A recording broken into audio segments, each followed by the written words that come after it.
Hello दोस्तों, कैसे हैं आप सब। सर्दियों का मौसम आ गया है दोस्तों, और आलू गोभी हर घर में बनती है। तो आज बनाएंगे साथ मिलकर आलू गोभी। यहाँ पर आलू गोभी मैंने काट कर पहले से रख लिया है। 3 से 4 मिर्च ले लेंगे, 1 मीडियम प्याज और 1 टमाटर ले लेंगे। इसको काट लेंगे बड़े बड़े टुकड़े में, क्योंकि इसे हम पीसने वाले हैं। थोड़ा सा अदरक का टुकड़ा ले लें और सारा कुछ एक साथ पीस लें। अब एक कुकर ले लें, आप कढ़ाई में भी बना सकते हैं, पर मुझे जल्दी बनाना था इसलिए मैंने कुकर लिया है। इसमें हींग डालें। दोस्तों, जब भी गोभी बनाएं उसमें हींग डालना बिल्कुल ना भूलें। यहाँ पर हींग डाल दिया है मैंने। अब डालेंगे 1 चम्मच जीरा, बड़ी इलायची और साथ में वो पेस्ट भी डाल देंगे। इसको अच्छे से पकाएंगे। ये देखिए, यहाँ पर हमारा प्याज लहसुन का पेस्ट अच्छे से पकने लगा है। सुनहरा होने तक इसको पकाएंगे। अब इसमें डालेंगे हम मसाले। यहाँ पर लेंगे आधा चम्मच हल्दी, आधा चम्मच गरम मसाला, आधा चम्मच धनिया पाउडर और आधा चम्मच यहाँ पर लेंगे सब्जी मसाला। थोड़ी सी लाल मिर्च डालेंगे और इसको अच्छे से मिलाएंगे और थोड़ा सा इसमें पानी डालेंगे। मसालों को अच्छे से पकने देंगे।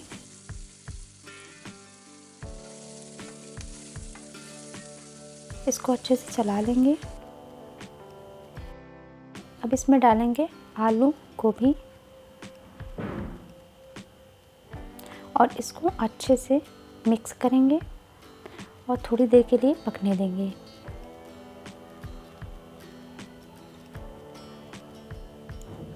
ये देखिए, अच्छे से इनको घुमाते रहें ताकि नीचे मसाले न जलें।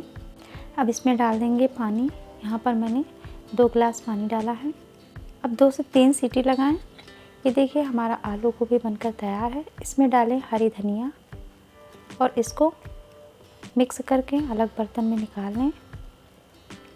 इसको चावल, पूड़ी, पराठे के साथ सर्व करें, बहुत ही टेस्टी बनता है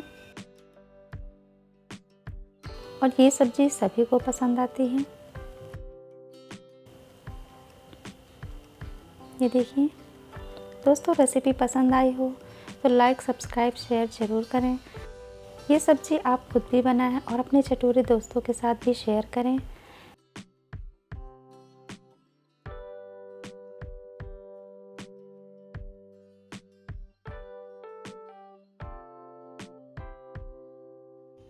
हम आपके साथ नई नई रेसिपी शेयर करते रहेंगे। गोभी से बनी और भी रेसिपी मैं आपके साथ शेयर करूँगी। तब तक के लिए दोस्तों, बाय।